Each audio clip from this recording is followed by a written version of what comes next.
राधे राधे। श्री कृष्ण जी कहते हैं जीवन में सबसे बड़ी गलती वो है जिस गलती से हम कुछ सीख नहीं पाते। जो व्यक्ति मन को काबू में कर सकता है वह जिंदगी में कुछ भी कर सकता है। इंसान की सच्चाई पर सब खामोश रहते हैं, लेकिन चर्चा अगर उसकी बुराई पर हो तो गूंगा भी बोल पड़ते हैं। श्री कृष्ण जी कहते हैं तुम्हारे बीते हुए कल को तो मैं ठीक नहीं कर सकता, लेकिन तुम वर्तमान में अगर अच्छे कर्म करोगे तो मैं तुम्हारा आने वाला कल जरूर उजागर करूँगा। झूठी बातों पर जो लोग आपके वाह वाह करेंगे वही लोग आपका तबाह करेंगे। बुरे से बुरा क्या ही होगा, हम ये तो हमेशा ही सोच लेते हैं, मगर अच्छे से अच्छे क्या होगा ये हम कभी नहीं सोचते हैं।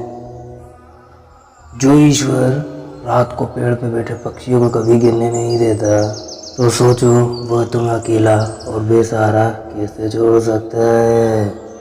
आज के ज़माने में कोई अपना नहीं होता, सिर्फ वो लोग तब तक साथ देते हैं जब तक उनका स्वार्थ होता है। अगर कोई अकेला है तो इसका मतलब यह नहीं कि उसे कोई पसंद नहीं करता, बल्कि वो अकेला इसलिए है क्योंकि उसने दुनिया की औकात जान ली है। अगर भगवान तुमसे ज़्यादा इंतज़ार करवा रहे हैं तो यार रहना, वो उससे कहीं ज़्यादा देने वाले हैं जितना तुम्हें मांगा है।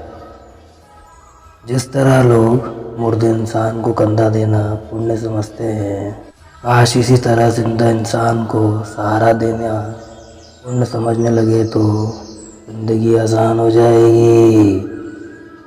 मत सोच इतना जिंदगी के बारे में, जिसने जिंदगी दी है उसने भी तो कुछ ना कुछ सोचा होगा। बेवजह ही नहीं होती लोगों से मुलाकात, किसी से सबक मिलता है तो किसी से ज्ञान।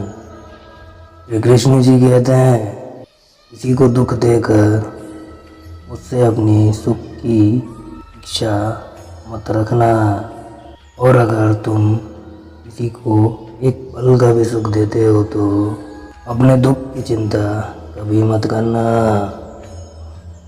जब दर्द और कड़वी बोली दोनों सहन होने लगे तो समझ लेना जीना आ गया है। कौन क्या कर रहा है, कैसे कर रहा है और क्यों कर रहा है, इन सब बातों से आप जितना दूर रहेंगे उतना ही खुश रहेंगे।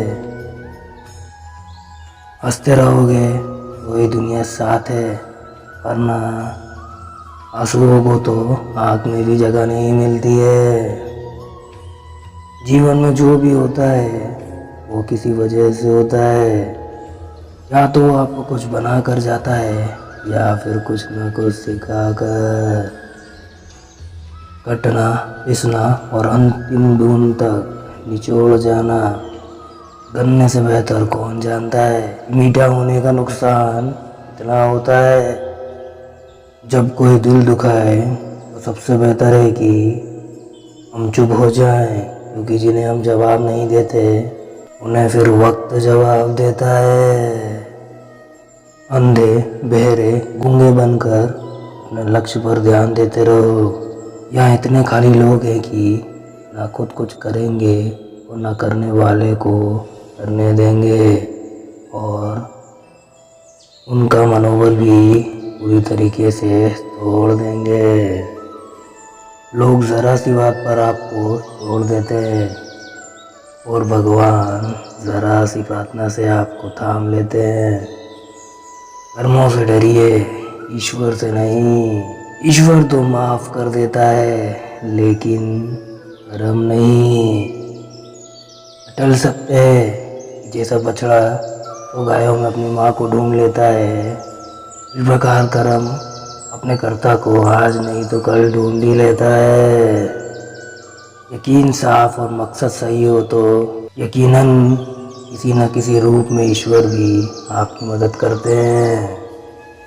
जिंदगी में जितना शांत रहोगे अपने आप को हमेशा उतना ही मजबूत पाओगे, क्योंकि लोहा ठंडा होने पर ही मजबूत होता है। गरीब रहोगे तो कोई ध्यान नहीं देता, मेहनत करोगे तो सब हंसेंगे, लेकिन जब कामयाब हो जाओगे तो सब चलेंगे। एक बार एक मंत्री और उनके राजा तलवार को साफ कर रहे होते हैं। उसको साफ करते समय अचानक राजा के पैर पर तलवार गिर जाती है और राजा की पैर की उंगली कट जाती है। राजा की उंगली कटने पर बहुत ही ज़्यादा दर्द हो रहा था, लेकिन तभी मंत्री कहता है, शांत रहिए महाराज, जो कुछ भी होता है अच्छे के लिए होता है। राजा ये बात सुनकर बहुत क्रोधित हो जाता है। फिर वो कहते हैं, मेरी उंगली कट गई और तुम कहते हो कि अच्छा हुआ, इसमें अच्छा क्या है। राजा को गुस्सा होता देख फिर भी मंत्री महाराज को समझाने की कोशिश करता है, पर राजा गुस्से में थे, इसलिए मंत्री को काल कोठरी में बंद कर देते हैं बिना कुछ सुने बिना। पर मंत्री को इस बात का कोई भी दुख नहीं था। उसका अब भी यही कहना था, जो कुछ भी होता है अच्छे के लिए होता है। और वो खुशी खुशी से अपने आप को सैनिक के हवाले कर देता है। राजा इस बात को सुनकर बहुत ज़्यादा चकित हो जाते हैं और सोचते हैं, मेरा मंत्री इतना बड़ा मूर्ख था, उसे लग रहा था कि मैंने उसके अच्छाई के लिए कैद कर दिया है। फिर इस घटना को हुए 3 महीने बीत जाते हैं। फिर उसके बाद एक दिन राजा अपने सैनिकों को लेकर शिकार करने जंगल में जाता है। फिर राजा को एक हिरण दिखाई देता है। उस हिरण का पीछा करते करते वह अपने सैनिकों से अलग हो जाते हैं और घने जंगल में चले जाते हैं, पर वो उस हिरण को पकड़ नहीं पाते और जंगल में खो जाते हैं। और जब राजा को पता चलता है कि वह जंगल में खो गए हैं, तब वो बाहर जाने का रास्ता ढूंढते हैं, लेकिन अचानक उस जंगल में रहने वाले आदिवासी लोग आके राजा को घेर लेते हैं। उन लोग को ज़रा से भी भनक नहीं थी कि वो राजा है। वो लोग अपने देवता को खुश करने के लिए, किसी इंसान की बलि चढ़ाने के लिए एक इंसान को ढूंढ रहे थे। वो लोग राजा को पकड़कर अपने इलाके ले जाते हैं। राजा उनको बार बार समझाने की कोशिश करते हैं। उन लोगों को राजा क्या बोल रहे हैं कुछ समझ नहीं आ रहा होता है। वो लोग खुशी से नाचने लगते हैं और राजा को नहलाकर बलि चढ़ाने के लिए उनको कपड़े पहनाते हैं। अब राजा को लगने लगता है कि वो मरने वाले हैं। और फिर जब आदिवासी लोगों का मुखिया राजा को मारने जाता है, तब वो देखता है कि राजा की पैर की एक उंगली कट चुकी है। वो देखकर उनका मुखिया कहता है कि इस इंसान की बलि नहीं दी जा सकती है, क्योंकि ये इंसान बुरा नहीं है, इसका एक अंग कटा हुआ है। और उनके देवता को एक पूरा अंग इंसान की बलि ही दी जा सकती है। और अगर ऐसे इंसान की बलि दी जाएगी जिसका अंग पहले ही कटा हुआ है, तो उनके देवता खुश होने की जगह नाराज़ हो जाएंगे। फिर वो लोग राजा को छोड़ देते हैं। राजा खुशी खुशी अपने महल चले जाता है और सोचता है, अगर मेरी उंगली उस दिन ना कटी होती तो आज मेरी मौत हो जाती। इसका अर्थ यही है, मंत्री सही कह रहा था, जो कुछ भी होता है अच्छे के लिए होता है। फिर राजा अपने सैनिकों को आदेश देता है कि जल्द से जल्द मंत्री को रिहा करा जाए।